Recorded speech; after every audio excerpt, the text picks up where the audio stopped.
Bonjour, je m'appelle Alexandra Fleach et je veux juste partager une petite de la parole de Dieu avec vous aujourd'hui concernant ce que le Seigneur nous a enseigné dans le livre de Matthieu 22. Dans le livre de Matthieu 22, verset 36, nous avons dit, Maître, quel est le plus grand commandement de la loi? Jésus lui a répondu, tu aimerais le Seigneur ton Dieu de tout ton cœur, de toute ton âme et de toute ta pensée. C'est la première et la plus grande commandement. Et voici le second, qui lui est semblable. Tu aimerais ton prochain comme toi-même. De ces deux commandements dépendent toute la loi et les prophètes. Quand il a dit que nous devons aimer notre prochain comme nous-mêmes, pense par rapport à ça. Comment est-ce que vous aimez vous-même? Well, est-ce que vous êtes reconnaissant que vous êtes sauvé? Est-ce que nous devons occuper avec intention, par esprit, de gagner des âmes? Absolument. Je suis très reconnaissante qu'une personne a partagé Jésus avec moi. Je me souviens le temps qu'une personne m'a donné un petit livre de Kenneth Hagin qui était nommé par rapport. J'étais allée à l'enfer. C'est le nom de le petit livre. Et j'ai commencé j'ai lu tous les livres. Et dans le fond du livre, j'ai appelé mon ami qui m'a donné le livre et j'ai dit, comment est-ce que je peux être sauvé? Il m'a aimé comme à lui-même. Parce que notre salut, c'est une chose que nous devons partager. Ça, c'est une façon d'aimer notre prochain comme nous-mêmes. De partager la bonne nouvelle avec tes copains, avec ton collègue de l'école, avec des bien-aimés. Comment est-ce que je vais aimer les gens? Une façon, c'est de partager la bonne nouvelle. Ça que tu as envie de recevoir, donne.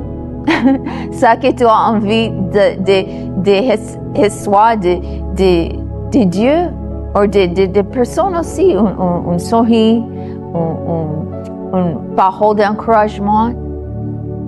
Comment est-ce qu'on peut aimer notre prochain? Mais le plus grand, moi je trouve que la plus grande façon d'aimer le prochain, c'est aussi par la prière et le partage de l'évangile, de la bonne nouvelle, de la bonne nouvelle de Jésus, de partager le salut avec notre prochain. Peut-être tu as un voisin, une voisine qui ne sont pas des croyants et tu sais qu'ils ne croient pas. À travers de votre vie, ils puissent venir, Seigneur. À travers de votre témoignage, à travers de votre amour, nous aimons Dieu en aimant les gens. Nous servons Dieu quand nous servons les gens. Je me souviens que T.L. Osborne, il a enseigné ça. Comment est-ce que j'aime Dieu? J'aime Dieu quand j'aime les gens aussi. Et je sers Dieu. Comment est-ce que je peux servir Dieu? Je sers Dieu à travers de servir les gens.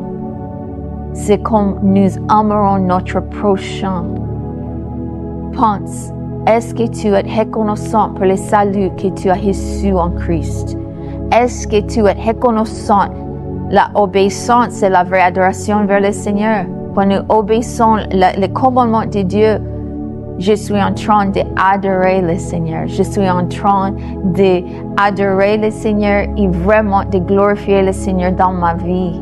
Et ça, c'est un commandement, c'est pas une suggestion. Ça, c'est un commandement qu'il nous donne quand il a dit ça, que tu aimerais le Seigneur ton Dieu de tout ton cœur, de toute ton âme et de toute ta pensée. C'est le premier, le plus grand commandement. Et voici le second, qui lui est semblable. Tu aimerais ton prochain comme toi-même. De ces deux commandements dépend toute la loi et les prophètes. De toute la loi et les prophètes dépendent de ces deux commandements. Comment est-ce que je peux obéir à Dieu? Je dois lui aimer et je dois aimer mon prochain comme j'aime moi-même.